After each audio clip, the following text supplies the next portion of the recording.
Kasama ko si Linyo. Tandaan ninyo ang ipinapaabot ng ating kaibigan, no? Tungkol po sa kaguluhan. Lalo na nakikita sa himpapawid ang kakaibang kulay na ipinapahiwatig at binasa ng ating kaibigan kung ano po ang mangyayari. Sa ngayon mga idol, mayroon pong ipapaabot si kaibigan dahil sa impormasyon na nakalap po nila ngayon sa ibang bansa na ito ay magpapatuloy po ang gulo. Kaibigan, kumusta?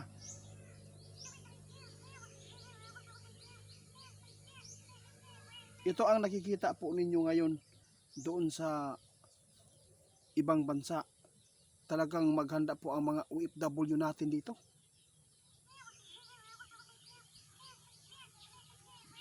Grabe, no? Mahirap talaga guys paggawa ng tao.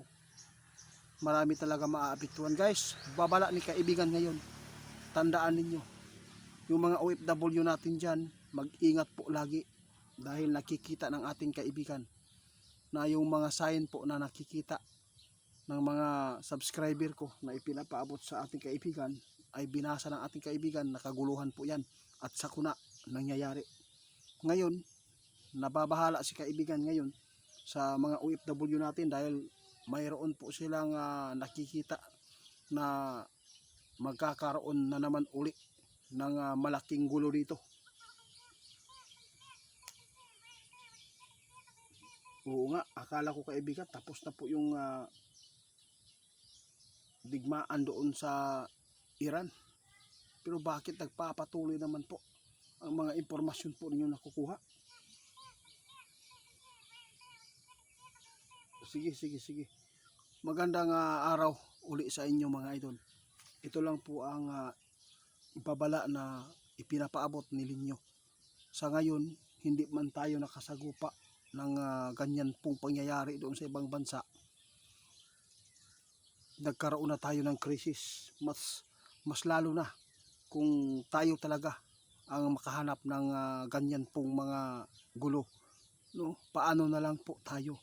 Kaya hanggang hindi pa nangyayari daw ang mga digmaan sa Pilipinas, kailangan po nakapagtanim na tayo ng mga pagkain po na nakukuha sa ilalim ng lupa ang kanyang mga laman. Kung sakali man na magkakaroon ng nuclear, ibig sabihin nito mayroon pa tayong mga makukuhaan na hindi po nakakalasod at makasurvive tayo. Di ba kaibigan? Diyos ko. Grabe po. Nakikita ni Linyo mga idol na talagang mangyayari po talaga ang kinatatakutan nila na gawa ng tao dito sa mundo natin. Dahil po napakarami po, milyon-milyon ang mamamatay dahil po sa lason na sinasabi ng ating kaibigan na nagdala sa nuclear. Kaya ibig sabihin nito, talagang mag-iingat po lagi tayo ngayon. Dahil binigyan ang Pilipinas ng chance na hindi po nakahanap ng katunggali tulad po ng digmaan po doon sa Lebanon at Israel, no? Kung siguro kung tayo ang ganyan, iwan ko lang kung ano po ang mararamdaman ninyo, lalo na yung doon sa Luzon. Ano kaya mararamdaman kung may mga misil na mahuhulog sa bubong ninyo? Yung mga demonyong mga tao na nakalimot sa Panginoon, alam kong matatandaan po nila ang pangalan ng Panginoon. Yun po talaga ang totoo mga idol.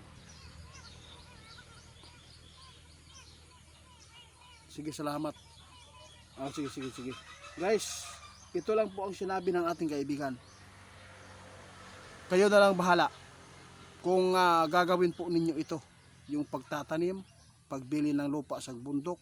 Dahil hinulaan ng ating kaibigan. Kung ano man karami na tao nakatira sa city, ganun din po. Biglang tahimik at wala nang matitirang tao dyan pagdating ng panahon. Dahil kapag nagkakaroon ng gulo, alam ko kung saan sila pupunta. Tingnan po niyo sa ibang bansa, doon sila pumupunta sa disyerto. kahit gaano kalayo ang nilalakbay para lang iwasan po ang kaguluhan. Yun po, katulad din po ito sa binanggit ng ating kaibigan.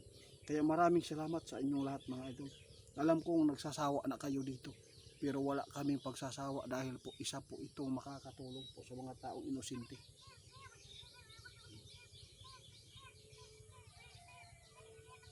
Salamat po.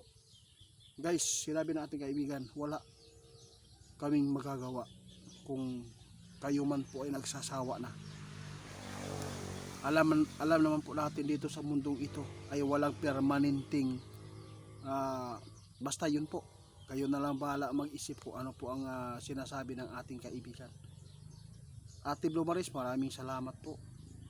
Lalo na kay Ate Jing Siriaco. Salamat. Gagay Chang, salamat po. Shout out po sa inyo, lalo na si Jan Digia, Wilbert Lagari.